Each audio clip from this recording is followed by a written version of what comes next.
Hello, my name is John Reynolds.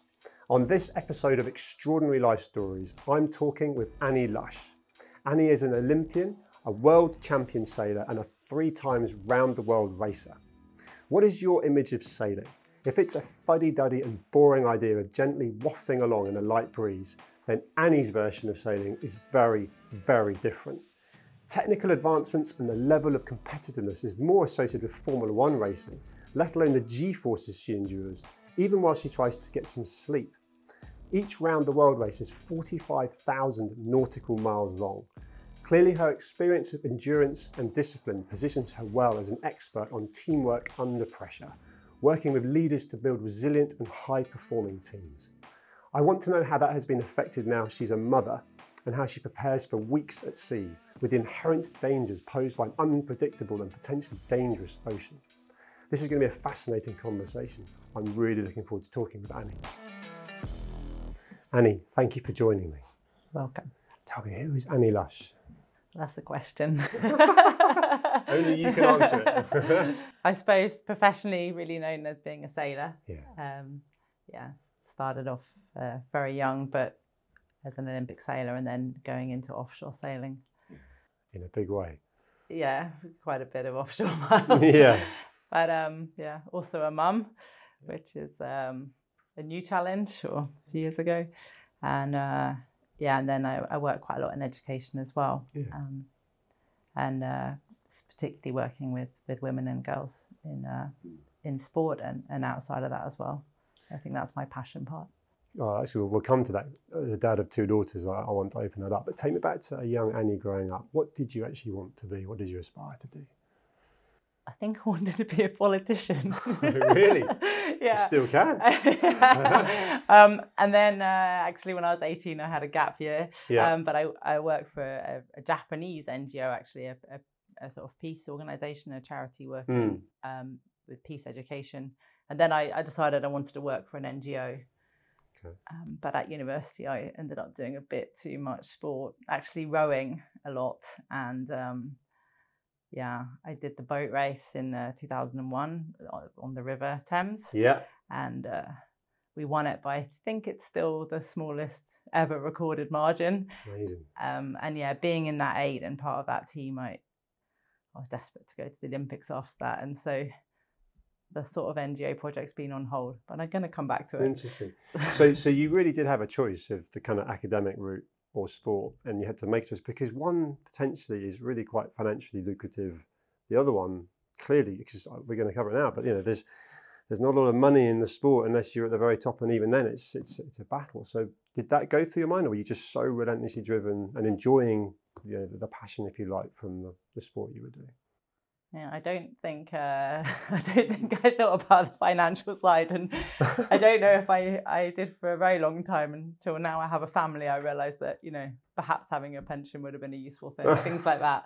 Yeah, sure. You don't think about that though at the age at all, but then maybe that's a good thing because ultimately you've gone on to be incredibly successful with what you've done. But talk me about the journey, because before we ultimately filming today, I know that you were saying that you were sort of number 2 in the country, and yet you were earning 10 grand a year or something, which for that sort of level of achievement, it's not representative of really what you're earning. Yeah, well, Olympic sport is luckily now funded by the lottery, so there is some support, but for sure when I was in it back in those days, it was quite hard to qualify for that. So you really needed to be in the sort of top 8 in the world before you start getting funding. It's gone a bit further down now. Yeah. But that's quite hard to get to. So that's a few years for sure with no support.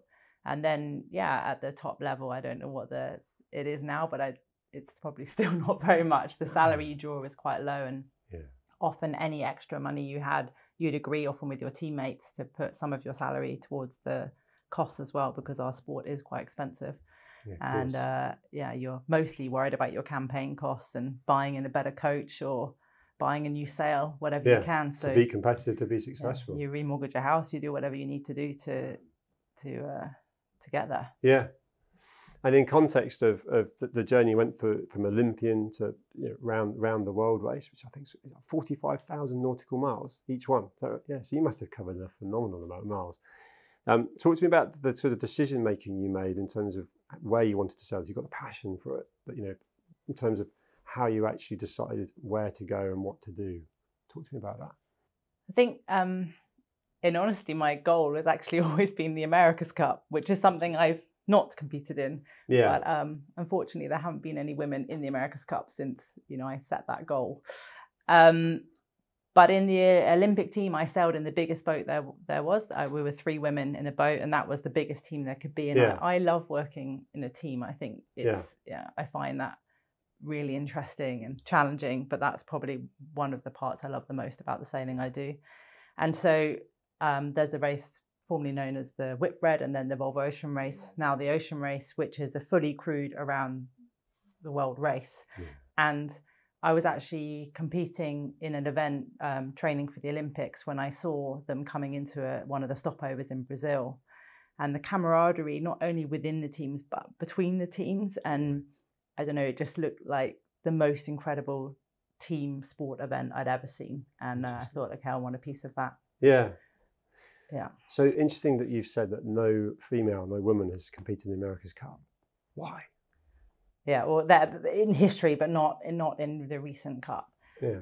I think the perception in sport and in sailing in particular is, that there's physical hurdles, which I think we're slowly managing to break down that idea, because while there are physical hurdles, especially with modern technology and the way that we sail boats now, it doesn't really come down to that. I mean, sailing is a combination of chest on water and physicality. Yeah. And depending on your position on the boat, whether you're a sort of decision maker or you're someone pulling things, that changes, but also on the type of boat. Yeah. And actually some of the guys that are now winning these sort of solo around the world races, when you meet them, they're these tiny Frenchmen. So the argument that you need to be 90 kilos and male and is kind of eroding. But I think that's the initial blocker. But really on top of that, it's just been that somehow we became segregated, and actually more so in the kind of 90s and 2000s than in history, because sailing is a really unique sport. I mean, you don't push the boat along, the wind does. So men and women can compete completely equally in this sport. Even Paralympians, also I've raced in training for the Olympics with Paralympians as well. And it doesn't really matter on your physicality for a lot of the sport. So I think that it's that somehow we've become segregated, and we're not known by lots of the guys.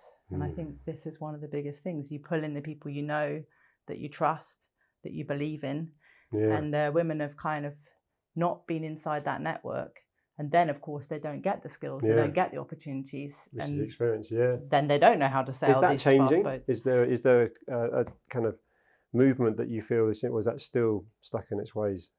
Oh, it is definitely changing. Good. Particularly in very recent history. I mean, there have been attempts to really push it and to change it with certain, Tracy Edwards and Dawn Riley and various female skippers in the past that tried to do something. I competed in an all-female team in 2014, 15 around the world. And after that, we made a project called the Magenta Project, which I'm one of the founders of. And that was really to try and build this network of women around the world and get allies to help get in the door. It's incredible, since we were trying to do that in 2015, which it felt like we were really pushing against a door that didn't want to open. Then the Me Too movement happened. Lots of things in the world have changed, and now that door is definitely opening. That's good. But it's for sure. No, it's still a door there. Yeah, I mean, it's a crossover. We were talking before. I've got 2 daughters, 12 and 14, and I want them to grow up feeling that they can do anything they want without any glass ceilings or any restrictions. And so just hearing that, let alone the fact that the Magenta Project, the fact that you're ultimately actively trying to change that in all the things that you're doing is so important, because this whole physical, lack of physical side of things that stops females being able to do certain sports is nonsense. And it's silly how much it's still being talked about in 2024.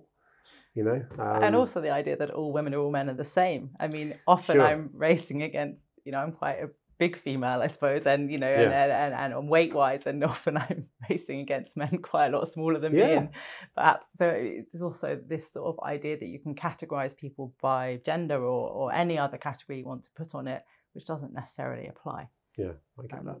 With physicality as well as their mental aspects. So, and the other thing you touched on, and I mentioned it when I introduced the program, actually, is that sailing can be associated with a sort of almost an old-fashioned, slow, fuddy-duddy sport. It's quite the opposite in your world, right? I mean, the technical advancements being made in sailing consistently, the materials being used, how to harness the wind. You must have seen such a transition through your career. And it just keeps evolving to be faster, more competitive. So in context, though, that's also meaning that potentially there's less pulling, technology is being used and so on. So it eliminates that argument of physicality. But how have you seen that advancements and how have you been involved in that? Yeah, that's another really cool part, I think, of the sport. Obviously, I'm very passionate about sailing, but yeah, the advancement in technology and the materials and then the weight, which is really important to us. The latest thing is that we're always foiling now in any fast boat, so we don't sit on the water anymore. We're basically flying. Yeah. And so in fact, it takes all the friction away, right? So we go a lot faster. And so the last race I did around the world was actually on foils. So a lot of what we're thinking about is a lot more to do with aerodynamics and hydrodynamics these days, which is a big shift. But I mean, if you could just compare the last race, which I did around the world last year, compared to 2017-18, I mean, this time we were with an autopilot, because when we're foiling, we're going so fast, it's impossible to be on the deck. So you can steer sometimes, but you can't drive all the time. So you're basically driving a machine. So it's a big computer. Yeah. Wow. And you need to know how to input into that. And I mean, at the beginning for me, it was a big change. I think the younger guys obviously found it a bit easier to adapt. Well, of course. But I'm used to you come through Android into And so for me, normally offshore you have a number of drivers, you rotate. And when someone comes on and they can't get the numbers, we always have our performance numbers up, our polars, what we're trying to achieve. Mm-hmm. We know what we should be trying to get, even if we can't see another boat next to us, which offshore you can't always. No. You're driving to that, and someone comes on and they don't really get it, or they're getting tired, and you sort of help them out. You speak to them, maybe give them a Mars bar, try and get them in the groove. Then suddenly there we had this autopilot. I named her Rosie. I needed to at least give her, it was definitely a girl because she was good. I gave her a name, but I had to work out how to talk to Rosie in code, which is very different to a human. Is there, sailing, ultimately you're right out in the middle of the ocean. You're relying on a computer. Is there a sort of a fail-safe where certain things are going to stop working? Because ultimately in previous years, you're relying on the equipment and you can fix this. Because if there's a computer shutdown and you're right out in the middle of the ocean in a big swell, how do you mitigate that? Can you switch to manual, or is this, because I know like in Formula 1, for example, they can't start the car without a certain machine and so on, and they're stricken. But out in the ocean, it's a whole different ramification. Yeah, it's a good question. And I mean, yes, you can switch to manual, but it's hard. And there were definitely times where I just wished that all that technology was gone and we could just sail the boat normally. Yeah. And it was quite interesting because the younger guys in the team, sort of like the belief they had in the technology was higher, which sometimes is good because they were better at probably having the patience to give the technology the time to learn, which I didn't feel so happy to do. I see. It's quite an interesting viewpoint. Yeah. But they had quite a strong reliance on it. And then I suppose that's, where it's always good, I think, to have a very diverse team. I was the oldest person on this boat, and which feels amazing. That happens quickly, doesn't it? When you go from really young into the oldest person. Yeah. But there were for sure situations where I felt we needed to really be prepared for the risk and what could happen and what are our strategies in that situation. No, it's interesting. But I think we do that a lot as sailors. I mean, that when you go offshore, of course, when you're Olympic sailing, you need these strategies too. But when you're going to places where, we go to Point Nemo, we go to places where no one can get to us, probably 10 days away from the nearest point of contact to a human. Yeah. We're closer to someone in space for quite a lot of the race than we are to someone on land. So you have to be prepared for that. And you have to have plenty of what-if scenarios. Yes. And managing they're risk in your mind. Because to win first, you've got to get somewhere. Yeah. So it's, that's a big part of that game. And it's, managing the risk and being adaptable, because it Yes. never works out how you planned. No, of course. Or how the technology planned. No, and you've got that alongside the unpredictability of the ocean and the weather itself, right? And just asking straight up, have you had a situation where it's all gone really wrong? Waves come over, mast broken, so on, and you actually genuinely thinking this might be it, you know? Because it's literally, there are moments in context of what you're doing where it's really dangerous. Yeah, unfortunately, I've had a couple of those. Yeah, thought you might. Yeah.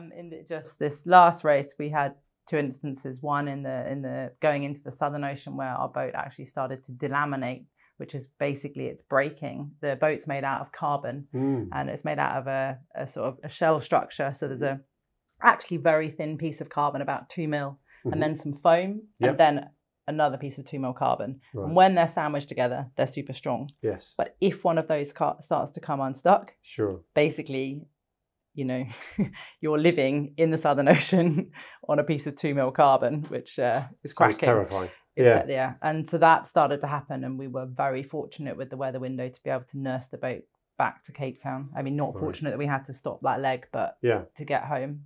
So that was the first time I had to go and get the survival suits out on deck, which is the first step in preparation to get off. And unfortunately, we had another incident later in the leg where we broke our mast in a big North Atlantic low pressure in the Atlantic. We were trying to get to New York, basically, and we ended up without a mast. And I think that was a pretty difficult situation. I knew that in the low pressure we were in, for sure, no rescue services could come into that. So losing the mast is not ideal. It's slow and you can't get anywhere. But worse in that situation is that when the mast falls over the side of the boat, it's attached to the boat by quite a lot of things, and it tries to punch its way through the boat. Oof. So the first thing is you've lost the mast, but the real situation is that you might start to sink very soon, and that's you've got to cut that loose. You've got to get it, and that's dangerous in itself, clambering around ropes and so on. Gosh, we were at about 55 knots of wind across the deck, so it's like standing in a very big storm on a very unstable platform, and there's just stuff flying everywhere. So trying to cut it off is pretty dangerous, and you've got to do it fast. And the relevance of that being a recent race, you've just said when you introduced it, you're a mother. Now, previously, all these things, ultimately, it's kind of you that can have, the responsibility side of things resting with you. Has that changed a certain amount of your mindset of what you're doing, how you're doing it, and what you might be doing next in terms of more racing and so on? Because that must play on your mind a little bit. Yeah, it's true. And people say that when you become a parent, your sort of assessment of risk changes, which I think it does. Sure. In the context of the sailing, perhaps I feel prepared for those situations because that's what we train to do. Yeah. And of course there is risk, and you know that, but you've sort of decided to go there, and you know what you're going to do in those situations. Yeah. And I think there's plenty of risk in the rest of everyday life. I get that. But I actually did watch a film just before I started this race about Jessica Watson, who sailed around the world by herself, and it showed the family at home and how stressed they were. This sounds a bit stupid, but it's the first time I really appreciated flipped it to the other side. Yeah. It's not about, I don't feel so nervous out there. I feel like we're prepared. But when your family at home start to learn of what's happening to you, in the race before that, I broke my back actually. And I know my parents learned of that, and I was still in the middle of the Southern Ocean, a long way from land. I was fine. Yeah. I mean, it wasn't ideal, but fine. No, but after the race, I realized how worried they were. Yeah. And I think, now, as you're saying, with my own family, I mean, putting that pressure on my husband and my daughter, who's now is starting to understand the risk. Sure. You feel that guilt, do they need to go through that? And that's something I get that. I'm asking myself. But this experience you've got, this incredible harnessing of discipline, teamwork, who you choose to go sailing at sea with must be really quite important to you, because your life's at risk, and if the things turn bad, you need to know that everyone's got the right amount of experience and camaraderie, and that's a key thing, let alone the fact that all this experience is transferable into business, into life. And so I know that kind of operation, sort of high performance from a team point of view, you actually do talks and mentoring into that space. Is that something you want to do more of and are planning on doing more of, which potentially is less sailing and away from the family? Yeah, I think it was very fun to work through those lessons and see how they apply in other ways. And I've really enjoyed doing that with different projects, whether it's business or charities or in schools. And I think anyone who gets to do sport as a career for a long time, especially as I have, because sailing's quite a long career, we're very lucky to have the opportunity to dive so deep into something that perhaps you don't get to do in business and learn those lessons. So yeah, I enjoy doing that, and I would like to do more of that. And I think in what you're saying about teamwork, I mean, if I could say the biggest thing I've learned from all of this, then it's to do with working in a team and learning about myself. I think a friend of mine said, when you go to sea, you try to become a better sailor, but you also try to become a better person. And I think for sure the ocean race, I mean, 45,000 miles later, you're not the same. No. And it's that sense of connectivity as well, where, it's you've got a group of people around you all trying to achieve the same goal, working with each other, and you potentially not going to always be agreeing, right? But actually, you've got to get there. So you've got to work out how to work with this person, that person. Maybe this person is the right mediator, and I guess that's all going on. And there's leadership there. There's patience. There's empathy. It's all massive life skills, let alone business skills, which you must have in spades, because it's dangerous if not. I don't think I've got them resolved yet. If I did, this would be the golden ticket. No one does, but you'll have those skills. You have to have got through the situations and manage the boat, get to the destination, and all whilst trying to win. So you're actually trying to operate at that high performance, which makes you formidable in that sense of learning from in business and also in life. Being a mother, those skills must be incredible, because one thing that I find so frustrating is the whole academic side of things in schools is pretty archaic, but some of these leadership qualities, some of these things, empathy, it's disappearing. Kids are losing the empathy from being on social media. They can send messages on Snapchat. There's no accountability. But you've got that to be able to just always pass on. And do you do much with schools? Do you find that you're in schools doing motivational talks about things like that you've achieved? Yeah, I've worked on a couple of different projects in schools, and I really enjoy that. But I am actually also a teacher. So I actually teach GCSE geography part-time. It's something I've done since COVID and being a mum to try and and what you were saying there is the thing about accountability. You're right. In fact, one of my year 9, one of my 14-year-old students the other day asked me, Annie, would you like to be our age again? And I had to say, no, I'm sorry, I wouldn't. And because I quite like my body to be that young again, because it's much easier to go to the gym. But what they're going through. But I don't even understand, in fact, their world now. And it seems that, the respect for time and for things being solid, they just seem to move all the time. And it's quite hard for them to, it's, I mean, I'm sure I'm also just being a bit old here, and there's a way of adapting to it. But it looks very, very hard. But you've got perspective. I'm 46, so in context, clearly didn't have social media growing up and so on. And I'm now dad to these 2 kids growing up that they have these skills because we've put in. But there's so many kids that potentially growing up around parents that are particularly busy with work or just don't have that enough kind of empathy skills to pass on. And then actually it's a kind of a changing world of that, which is a little bit scary. It is scary. And I think it's not all doom and gloom. I think there's ways around it, but if you're trying to find a solution, I would recommend going offshore, because one of the joys for me of doing the ocean race, although that is changing now with satellite being even better and cheaper, but fundamentally the phone is on shore and it's gone. That's 38 days focusing on just trying to make a boat go fast. We don't get dressed, we don't make food. And we don't have email, we don't have phones. We're not, it's gone. You get to focus 100% on the job you're doing. Very few jobs or places or things you could do where that actually happens. So I get that. You've achieved a lot of success. There's a lot of things that you'd associate bumps along the way and so on, but ultimately you've had great success. And I'd love to know, sitting here now, what your definition of success is, and what a young Annie coming through the Olympic side in particular, how you define success then.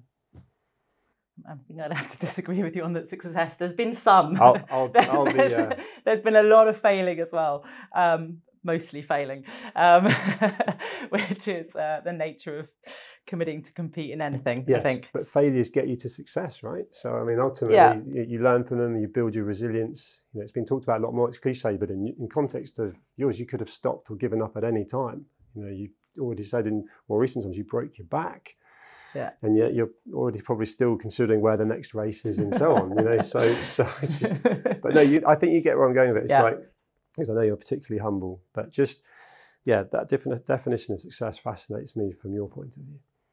Obviously, when I was young, well, success for a long time, for 10 years for me, was going to the Olympics and winning a gold medal. Yeah. And it wasn't just going to the Olympics, because in the British team, in the sailing team, we're quite successful. So that isn't the definition of success. Yeah. And it was being the best in the world and winning a gold medal.